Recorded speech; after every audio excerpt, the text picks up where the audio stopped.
নমস্কার, সময় কলকাতায় সবাইকে স্বাগত। সময় নিউজ নিয়ে সঙ্গে রয়েছি আমি পায়েল। চোখ রাখবো বিস্তারিত খবরে। কোচবিহারের তুফানগঞ্জে ফের রাজনৈতিক অশান্তি। এবার রাতের অন্ধকারে বিজেপি কার্যালয়ে ভাঙচুরের অভিযোগ তৃণমূলের বিরুদ্ধে। দুর্গাপুর কাণ্ডে বিজেপির ডেপুটেশন ঘিরে সোমবার তৃণমূল বিজেপি সংঘাতে কার্যত রণক্ষেত্রের চেহারা নিয়েছিল তুফানগঞ্জ শহর। সেখানে হামলা পাল্টা হামলার জেরে দুপক্ষের অন্তত 4 জন আহত হয়েছিলেন। তখন পরিস্থিতি সামাল দিতে হিমশিম খেয়েছিল পুলিশ প্রশাসন, কিন্তু তারপরে উত্তেজনা ছড়িয়ে পড়ে নাটাবাড়ি বিধানসভার ঘোঘারকুটি ও দেওচড়াই মোড় এলাকায়। অভিযোগ, সোমবার মধ্যরাতে পরপর দুটি বিজেপি দলীয় কার্যালয় ভাঙচুর চালায় তৃণমূলের বাইক বাহিনী। পার্টি অফিসে থাকা টিভি, চেয়ার, টেবিল সহ আসবাবপত্র ভাঙচুর করে তাণ্ডব চালানো হয়েছে। নাটাবাড়ি বিধানসভার বিজেপি মণ্ডল সভাপতি চিরঞ্জিত দাসের অভিযোগ, তীর সরাসরি শাসক দলের দিকে।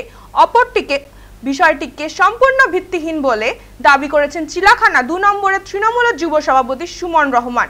এই ঘটনার পর তদন্তে নেমেছে তুফানগঞ্জ থানার পুলিশ। তবে এলাকা জুড়ে এখনো টানটান উত্তেজনা। এই মুহূর্তে আমাদের সঙ্গে টেলিফোন লাইনে রয়েছে আমাদের প্রতিনিধি দীপজয় বর্মন। দীপজয়, বিজেপি তৃণমূল সংঘর্ষকে ঘিরে কি জানতে পারছো ওখানে? কেমন পরিস্থিতি এখন? পাইল, একেবারে দেখো যে তুফানগঞ্জে ফের কিন্তু রাজনৈতিক অশান্তি কিন্তু শুরু হয়েছে। দেখো, যেটা জানতে পারা যাচ্ছে যে গতকাল যে দুর্গাপুর কাণ্ড নিয়ে বিজেপি ডেপুটেশন ঘিরে একটা রণক্ষেত্র চেহারা নিয়েছিল তুফানগঞ্জ শহর, সেই সময় কিন্তু বিজেপি এবং তৃণমূলের মুখোমুখি সংঘর্ষে বেশ কয়েকজন তৃণমূল কর্মী এবং বিজেপি কর্মী আহত হন। সেই ঘটনায় কাটতে না কাটতে গতকাল রাতেই আবার কিন্তু বিজেপির কিন্তু দুটি কার্যালয়, অর্থাৎ নাটাবাড়ি বিধানসভা কেন্দ্রের দেওচড়াই মোড় এবং ঘোঘারকুটি নতুন বাজার এলাকায় যে বিজেপির দুটি দলীয় কার্যালয় রয়েছে, সেই দলীয় কার্যালয়ে রীতিমতো তাণ্ডব চালা তৃণমূলের বাইক বাহিনী এবং ভাঙচুর করা হয় টিভি, চেয়ার সহ বিভিন্ন আসবাবপত্র। ঘটনায় কিন্তু রীতিমতো উত্তেজনা ছড়িয়ে পড়ে গোটা এলাকা জুড়ে। পরবর্তীতে খবর পেয়ে কিন্তু ঘটনাস্থলে পৌঁছায় তুফানগঞ্জ থানার পুলিশ।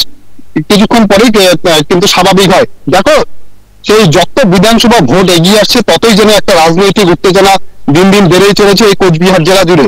তার কিন্তু প্রভাব পড়ে এবার নাটাবাড়ি বিধানসভাতেও।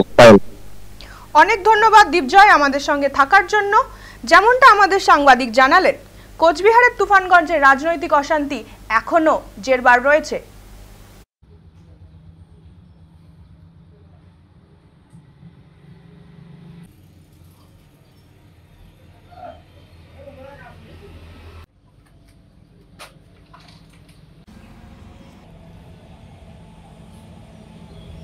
রাতের অন্ধকারে আমাদের চিলাখানা 2 নং অঞ্চলের দুটো পার্টি অফিস তৃণমূলের হারমাত এই গুন্ডা বাহিনী তাদের নেশা ভাঙ করিয়ে আমাদের ঘোঘারকুটি নতুন বাজার এবং দেওচড়াই মোড় যে দলীয় কার্যালয় রয়েছে সেই দলীয় কার্যালয়ে ব্যাপকভাবে ভাঙচুর চালায়।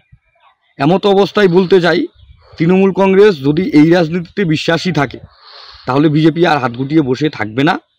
আর পুলিশ প্রশাসনকে বলবো, এর বিরুদ্ধে যদি ব্যবস্থা পুলিশ প্রশাসন না নেয় তাহলে গণতান্ত্রিক মাধ্যমে আমরা ব্যবস্থা নিতে বাধ্য করব পুলিশকে।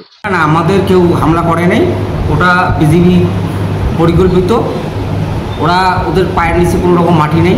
ওরা চাচ্ছে এখন নিজেদের মধ্যে গোষ্ঠীকেন্দ্র করে তৃণমূল কংগ্রেসের নাম দেওয়ার জন্য। ওরা ওদের গোষ্ঠীকেন্দ্র, আমাদের কেউ যায়নি পার্টি অফিসে। আপনার আর এই সম্পর্কে কিছু? না, আমাদের এই সম্পর্কে কিছু নেই। ওরা নিজেদের গোষ্ঠীকেন্দ্রে ওদের পার্টি ভাঙছে, পার্টি অফিস ভাঙছে, ওরা নিজেরাই করছে, আমাদের কেউ জড়িত না।